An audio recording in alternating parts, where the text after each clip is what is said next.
2026-yilning oxirlarida yil yakuniy mukofot marosimlari boshlanadi va sahnada faqat bir nom qayta yangrashi kerak. BTS. Bu xayol emas, bu bizning qo'limizdagi imkoniyat. Hozir Arirang allaqachon 2026-yilning eng muvaffaqiyatli albomi, ham global miqyosda, ham AQShda.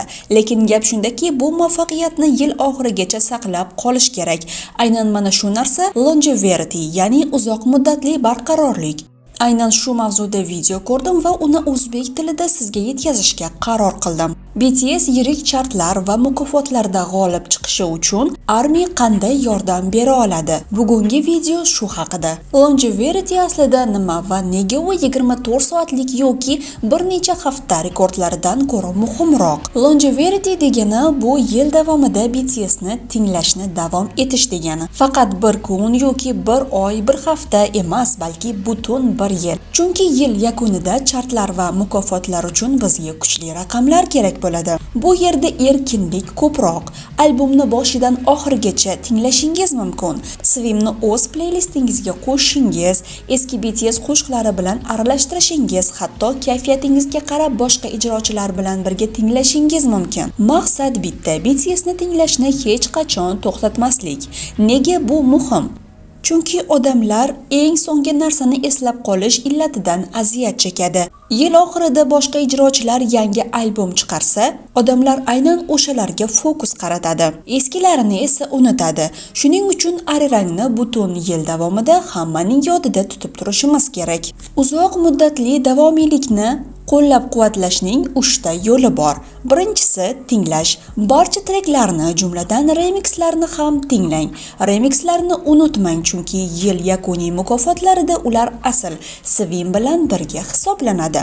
Lekin bir qo'shiqni ketma-ket takrorlamang. Qo'shiqlarni playlistda eshiting, turli janrlar va kayfiyatlar bilan aralashtiring. Zerikib qolmasligingiz uchun playlistga turli janrlar va kayfiyatli qo'shiqlarni qo'shing. Ikkinchisi, sotib oling. Arirangni kolleksiyangizga qo'shing.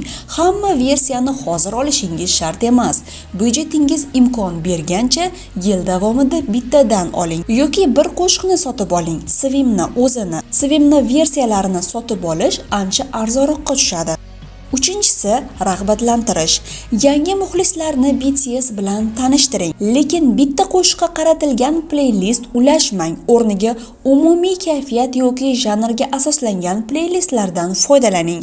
Yangi odamga albomni tavsiya qilsangiz, eng yaxshi yo'l uni boshidan oxirigacha tartib bilan tinglashni so'rang. Endi eng asosiy maqsadlarimiz haqida. Bular IFPY va Billboard. IFPda 6 ta global chart bor va Swim bilan BTS top 10 da emas, balki birinchi o'rin uchun kurashmoqda. Tasavvur qiling, BTS 6 ta chartning hammasida birinchi o'rinda. Bu tarixiy voqea bo'lardi va bu real imkoniyat. Faqat longevity'ni saqlab qolishimiz kerak. Shuning uchun Bangtan TVda jonli ijrolar, raqs mashqlarini tomosha qiling. Billboardda esa BTS o'z sotuvlari bilan hukmronlik qiladi. Top album sales va digital song salesda birinchi o'rinni egallashi mumkin.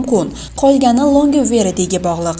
Va nihoyat Mama mukofotlari yil oxirida bo'ladi. Erta bashoratlar shuni ko'rsatyaptiki, BTS yil artisti va yil albomi nominatsiyalarida g'olib bo'lishi mumkin. Va bu amalga oshishi uchun yordam bering. Albom va Swimni tinglang hamda 3 ta klipni YouTube'da tomosha qiling. Chunki ko'rishlarni Mama hisobga oladi. Xulosa qilib aytganda, buni qattiq o'ylamang. Shunchaki BTSni o'zingizga qulay tarzda butun yil davomida tinglang. Aynan shu narsa BTSni tarixga olib chiqishi mumkin. Agar bu video sizga foydali